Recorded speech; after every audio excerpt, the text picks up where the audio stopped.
अस्सलाम वालेकुम 9th class, क्या हाल है। उम्मीद है आप सब अपने अपने घरों में ठीक होंगे और खूब अच्छे से दिल लगा कर स्टडी कर रहे होंगे। तो बच्चे आज जो है वो हम सूरह अनफाल जो है वो स्टार्ट करेंगे। सूरह अनफाल का मतलब है माल गनीमत। आज जो है वो हम इसका लफ्ज़ी और बामुहावरा तर्जमा और साथ में इसका मफ़हूम जो है वो पढ़ेंगे। तो चलें आए पढ़ना स्टार्ट करते हैं। बिस्मिल्लाहिर्रहमानिर्रहीम। यसअलूना का आपसे पूछते हैं, आनिल अनफाली से बारे में गनीमत। कुलिल कह दें, अनफालु गनीमत लिल्लाही अल्लाह के लिए, व रसूली और रसूल, फत्ताकू बस डरो अल्लाह अल्लाह, व असलिहु और दुरुस्त करो, ज़ाता अपने ती बैनिकुम आपस में, वाति अल्लाह और अतात करो अल्लाह की, और व रसूलहु और इसका रसूल, इन अगर कुंतुम तुम हो मोमिनीन मोमिन। ए मोहम्मद सल्लल्लाहु अलैहि वसल्लम, मुजाहिद लोग तुमसे माल गनीमत के बारे में दरियाफ़्त करते हैं कि क्या हुक्म है। कह दो कि माल गनीमत अल्लाह और इसके रसूल का माल है, तो अल्लाह से डरो और आपस में सुलह रखो, और अगर ईमान रखते हो तो अल्लाह और इसके रसूल सल्लल्लाहु अलैहि वसल्लम के हुक्म पर चलो। तो बच्चे जैसे कि आपको मालूम है कि ग़ज़वा बदर जो है वो इस्लाम और कुफ़र के दरमियान जो है वो पहली जंग है जो सन 2 हिजरी में मैदान बदर में लड़ी गई। ये जंग जो है वो बुनियादी तौर पर एक इत्तफाकी मार्का था। मुसलमानों को मक्का में कुफार की तरफ से जो है वो शदीद जुल्म सितम का सामना था, जिसकी वजह से आप सल्लल्लाहु अलैहि वसल्लम और मुसलमानों ने मक्का से मदीना हिजरत की, मगर कुफार ने मदीना में भी मुसलमानों को सुकून से ना रहने दिया और मदीना के गिरदोनवाह में आकर मुसलमानों से झड़पें जारी की। तो उसके बाद जो है वो मैं ये जो हमने आयत नंबर 1 जो है, आयत नंबर 1 जो है वो पढ़ी है, उसमें क्या बयान किया गया है कि इस आयत में माल गनीमत की तकसीम के मामलात पर जो है वो अहकामात बयान हुए हैं। इस्लाम से पहले बच्चे माल गनीमत की तकसीम का कोई बाकायदा तरीका जो है वो मुकर्रर नहीं था, इसलिए जंगों में माल गनीमत जिसके कब्ज़े में आ जाता वही इसका मालिक होता था। इसी वजह से माल गनीमत की तकसीम के मामले पर जो है वो लड़ाई झगड़े होते रहते थे। ग़ज़वा बदर में कुफार को जो है वो बदतरीन शिकस्त हुई और कसीर मिकदार में माल गनीमत मुसलमानों के कब्ज़े में आ गया। चूँकि इस्लाम कबूल करने के बाद इन लोगों को पहली बार परचम इस्लाम के नीचे लड़ने का इत्तफाक हुआ था, इसलिए इन्हें जंग के ज़ाब्ते का इल्म ना था, और माल गनीमत में जो किसी के हाथ लगा वो इसे अपना माल समझ बैठा था।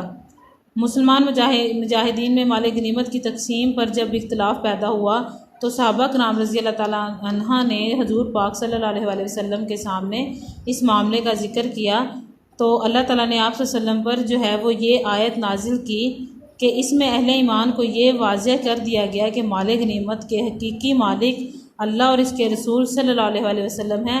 अब ये इनकी मर्ज़ी है कि वो माल गनीमत किन लोगों को और किस मिकदार में तकसीम करें। अब जो अहले ईमान है वो हमेशा अहले ईमान को जो है वो अल्लाह ने अहले ईमान को जो है वो इस हिस्से में अल्लाह से डरते रहने का हुक्म दिया जा रहा है, और साथ ही माल गनीमत के वजह से पैदा होने वाले झगड़े से भी इज्तनाब करके आपस में सुलह रखने का हुक्म दिया गया है।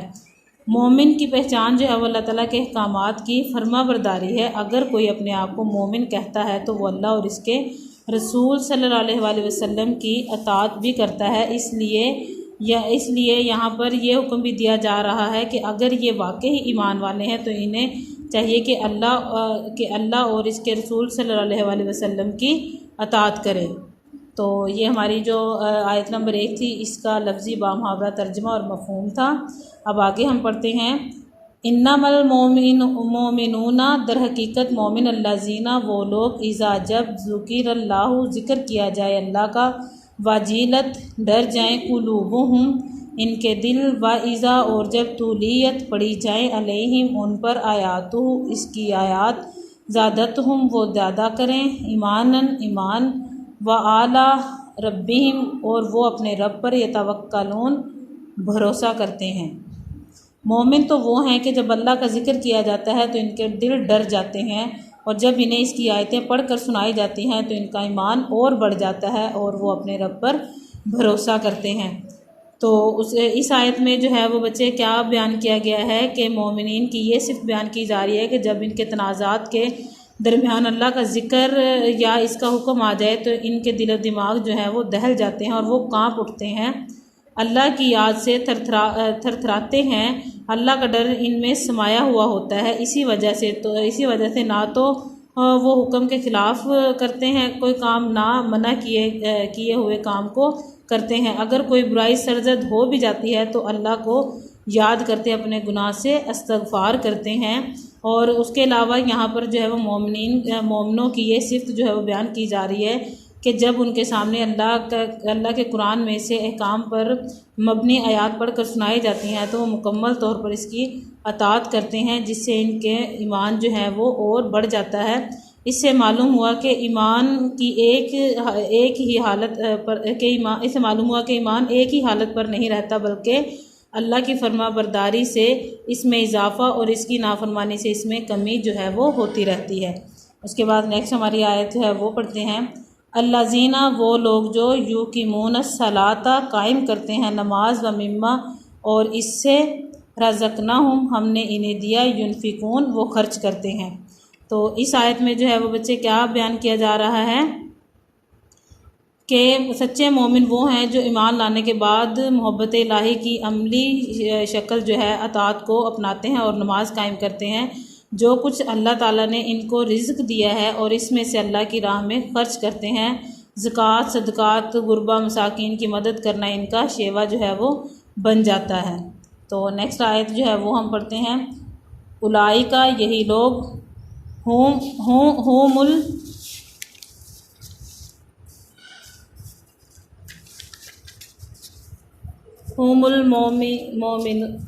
मोमिनूना, मोमिन, हक्कन, सच्चे, लाहुम, इनके लिए, दराजतुन, दर्जे, इंदा, पास, रब्बिहिम, इनका रब, व मगफिरातुन, और बख्शिश, व रिज़्कुन, और रिज़्क, करीमुन, इज़्ज़त वाला।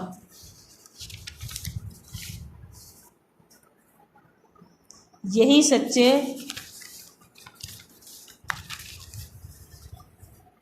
मोमिन हैं और इनके लिए परवरदिगार के यहाँ बड़े बड़े दर्जे और बख्शिश और इज़्ज़त की रोज़ी है। अब इस आयत में जो है वो बच्चे अल्लाह ताला ने अपने फरमाबरदार बंदों के लिए इनाम का जिक्र फरमाया है।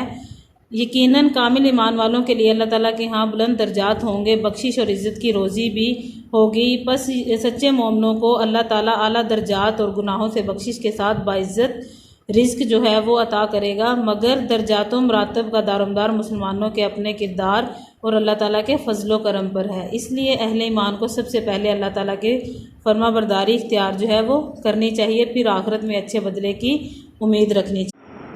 कमा, जैसा कि अखराजा का, आपको निकाला, रब्बू का, आपका रब, मिन से, बैती का, आपका घर, बिलहक की, हक के साथ, व इन्ना, और बेशक, फ़रीकन, एक जमात, मिनल मोमिनीना, से अहले ईमान, लाकारिहून, अलबत्ता नाखुश। इन लोगों को अपने घरों से इसी तरह निकलना चाहिए था जिस तरह तुम्हारे परवरदिगार ने तुमको तदबीर के साथ अपने घर से निकाला, और इस वक्त मोमिनों की एक जमात नाखुश थी। अब बच्चे इस आयत में जो है वो ये बयान किया जा रहा है कि जब रसूलुल्लाह सल्लल्लाहु अलैहि वसल्लम ने जंग बदर के बारे में सहाबा कराम रज़ी अल्लाह तआला अन्हा से मशवरा किया तो इस वक्त बाज़ मुसलमानों को ग्रां गुजरा कि मुसलमानों को जो है वो अच्छा नहीं गुजरा था। मुसलमानों की ये जमात कफ़ार से जंग करने पर आमादा ना थी। इस्लाम की सच्चाई और हकानियत इन लोगों के सामने थी, मगर ये लोग ऐसी सच्ची और तयशुदा चीज़ में पसो पेश कर रहे थे और हुज्जतें निकाल रहे थे जो अल्लाह को नापसंद थी। अब अबू जहल के लश्कर से मुकाबला करना इनको इस कदर तकलीफ़दा महसूस हुआ कि वो दबे अल्फाज में नापसंदीदगी का इजहार करने लगे।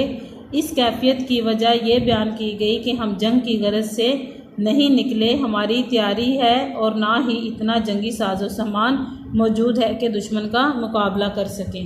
तो बच्चे आज जो है वो हमने हमारी आयत नंबर 1 से 5 तक की जो है वो का लफ्ज़ी और बामुहावरा तर्जमा और साथ में मैंने आपको इसका मफ़हूम जो है वो भी बताया है।